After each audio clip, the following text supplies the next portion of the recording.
Are you brave enough to tell your son everything that you've been through?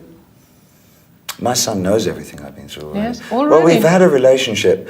I mean, I took custody of him in the middle 70s, which, as you probably know, is very unusual for a father to obtain custody, which probably says a lot about my ex-wife. However, he and I... Maybe more about you.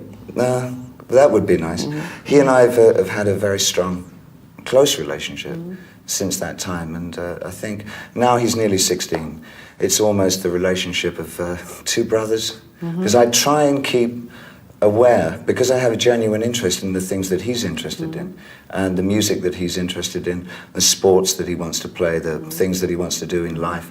So one naturally gravitates towards those things and learns about them, as well as him. So in the process of me sort of taking him over completely, I've grown up as much as he's grown up. Hopefully I've grown up a bit faster, because I've got to be a bit a bit further there. Yeah. But it's been the most rewarding thing for me, and probably the most fulfilling thing in my life.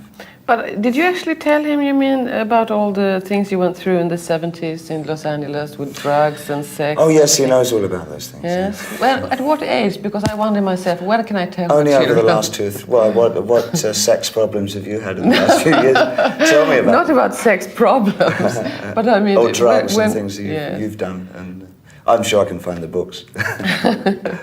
No, but I wonder, at what age did you start to be quite honest with him? I've been honest with him as the questions arrive. And obviously he reads all kinds of rubbish, so he kind of, comes back to me, and I talk with him. But fortunately, I mean, he knows all the people in my life. He knows my friends, and he knows what they think of me.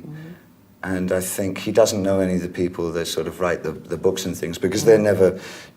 the ones that I think there are 37 books on me, and they're all very close, intimate friends, right?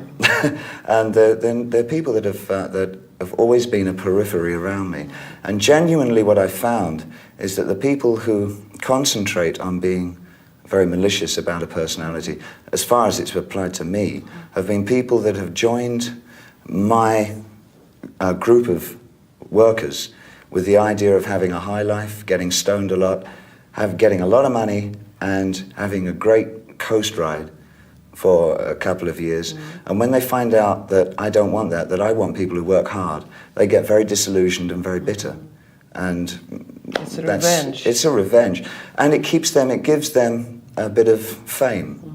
Because I think constantly throughout the books, it's the same group of 12 or 14 people who are in there, and they're getting their fame, and each book that comes out, they have to say something more outrageous than the last book if they're still going to be a big name, so it kind of works in that fashion. But Joe knows all my friends, and so he knows what my life's like, and he knows what my friends are like. Yeah. And my friends I would never mention, because I would not like them to become the brunt of that kind of publicity. I understand.